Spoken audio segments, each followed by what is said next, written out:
Continuamos aquí, señores, analizando la semana con Manuel Rojas.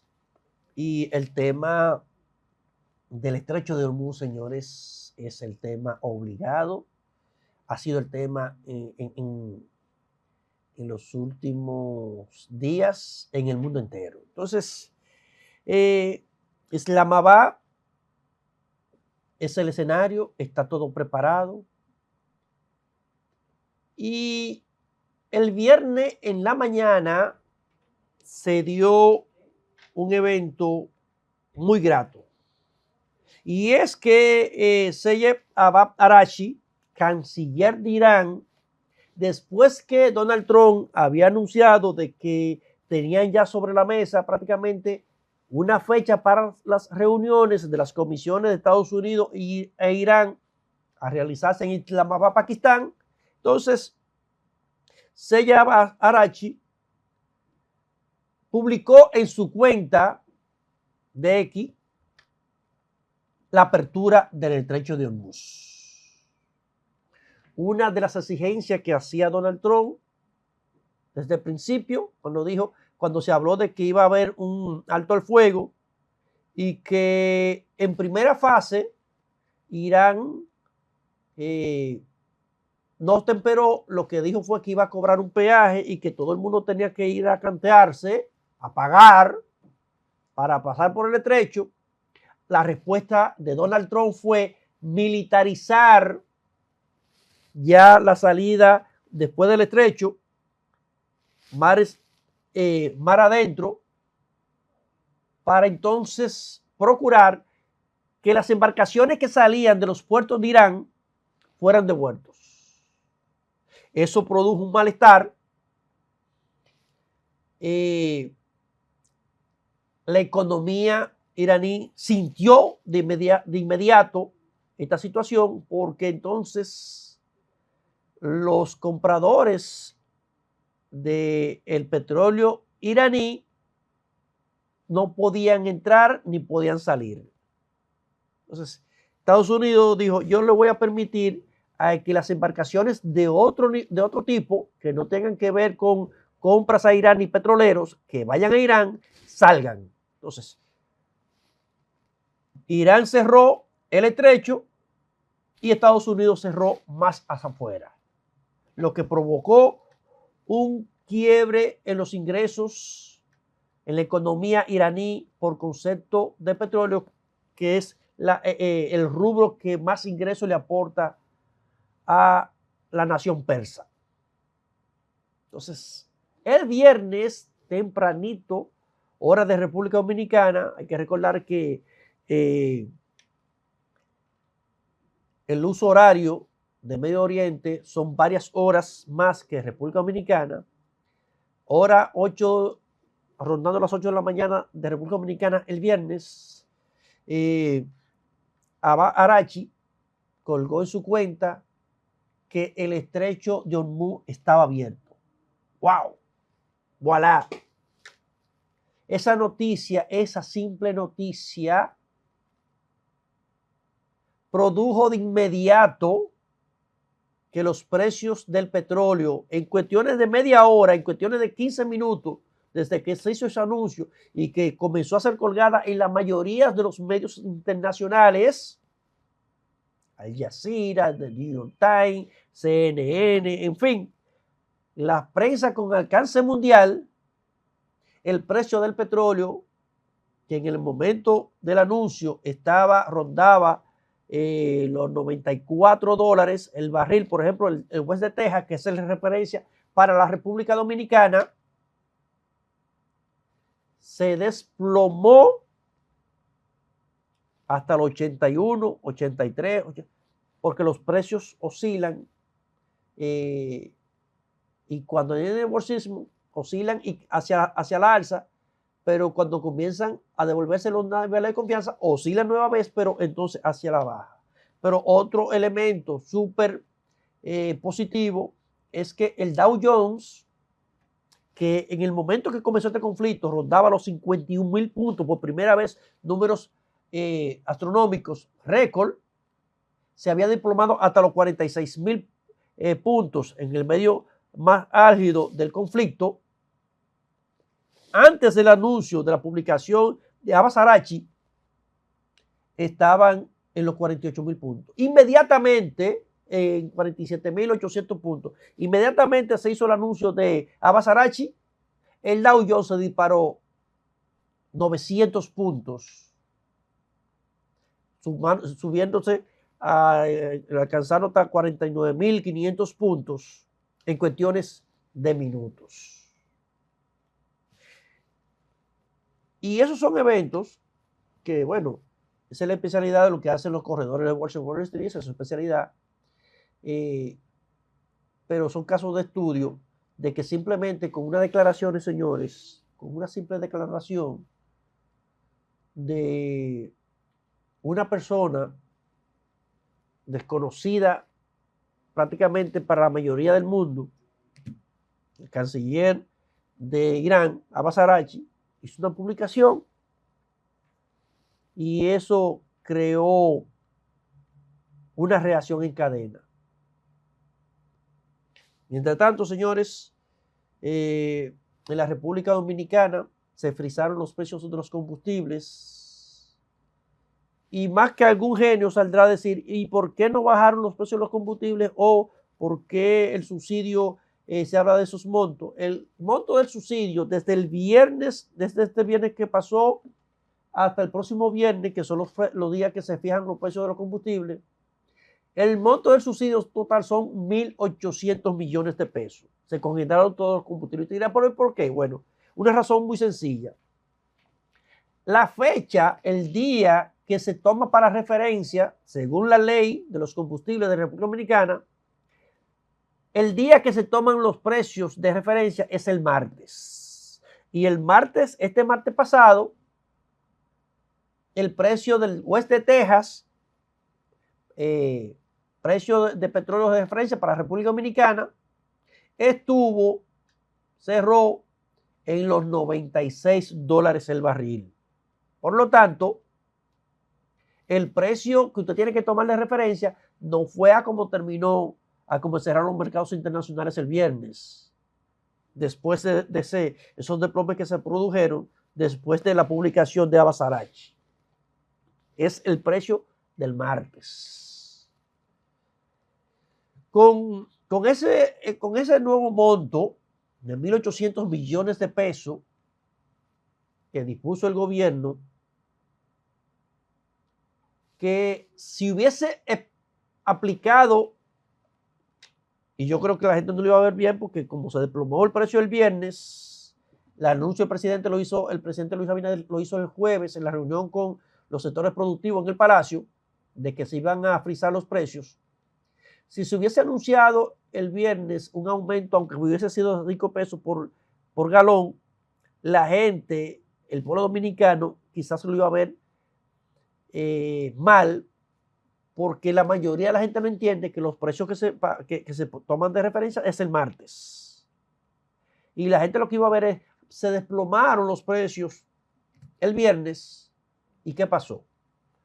Son los martes precios de referencia. Entonces, con este monto, 1.800 millones de pesos destinados para el subsidio, los subsidios durante lo que va de 2025, por concepto solamente de los combustibles, superan ya los 9.000 millones de pesos. En el presupuesto de la Nación del 2026, para concepto de subsidio estaban destinados 12.000 millones de pesos. Porque como esos son temas que no dependen de la economía dominicana, que no dependen del gobierno dominicano, los precios del petróleo, el gobierno de una forma previsoria ha estado tomando en cuenta algunos montos para asignarlo a subsidios, para no transmitirle directamente los aumentos de los precios del petróleo a la gasolina, gasoil, querosén, gas licuado de petróleo, al consumidor final. Pero inmediatamente comenzaron estos conflictos, el gobierno dispuso, no haciendo una reforma fiscal ni modificando el presupuesto, sino de que de las mismas partidas que estaban consignadas en el presupuesto del 2026, se iban a destinar 10.000 millones más para el concepto de subsidio en caso de que se necesiten, porque hasta ahora las expectativas están no de que el petróleo va a volver a los precios como fue consignado, por ejemplo, en el presupuesto. El presupuesto fue consignado con un precio del petróleo a $65 el barril, y es posible que quizás se tome un tiempo para volver a unos niveles porque muchas plantas de extracciones de petróleo fueron afectadas en el Medio Oriente por los ataques multidireccionales entre Estados Unidos e Irán. Irán atacó, realizó ataques a Kuwait, a Irak, a Arabia Saudita, a Qatar, y Estados Unidos afectó instalaciones y también, como no, Israel, afectaron instalaciones de extracción en Irán. Por lo tanto, la capacidad de extracción de petróleo y, como no, de gas natural, Qatar y Arabia Saudita y los Emiratos Árabes, que tienen una gran producción en esos rubros, mermó y no va a estar en las mismas capacidades, aunque el conflicto se anuncie ahora mismo que ya terminó. Por ejemplo, el gas licuado, el gas natural de Qatar, sus instalaciones fueron afectadas significativamente en un 17%. Y dicen los técnicos que para restablecer ese 17% que fue afectado en la extracción de gas natural en Qatar, se requerirían por lo menos 5 años para restablecer las instalaciones de esas plantas. Por lo tanto, algunos precios es posible que para restablecerse a los precios anteriores a este conflicto tenga que pasar un tiempo prudente. Pero lo que se visualiza en lo inmediato es que ya no vamos a tener los precios del petróleo como rondaron en algún momento, que se dispararon sobre 100, 108, 115 dólares el barril, sino que haya un precio más o menos razonable. Más o menos razonable. Yo no tengo la esperanza de que vuelvan por debajo de 60 o 65 dólares, 70 o 65 dólares de lo inmediato, por lo que acabamos de explicar, lo afectado que se han visto esas instalaciones de extracción.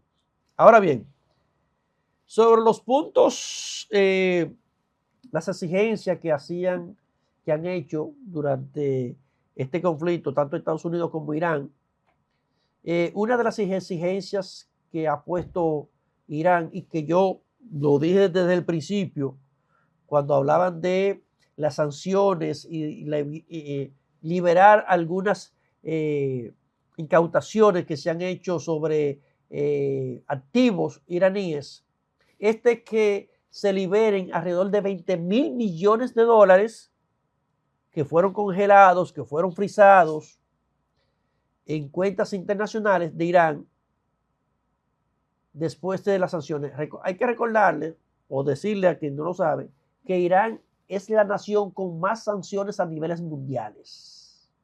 La nación, el país con más sanciones, incluso con más que Rusia.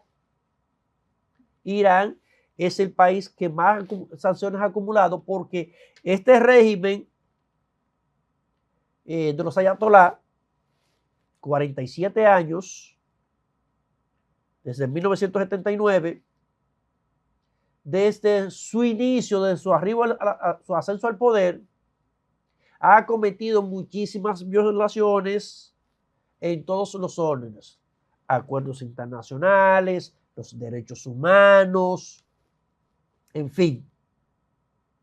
Y a partir de que comenzaron a darse las informaciones de que estaban enriqueciendo uranio por encima de los niveles de usos industriales y de capacidades para desarrollar infraestructuras de energías médicas y laboratorios, esas cosas, se incrementaron muchísimas otras sanciones.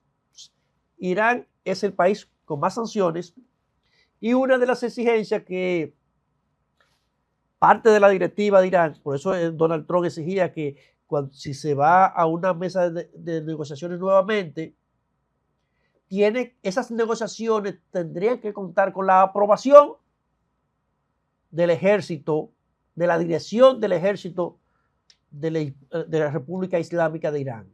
¿Por qué?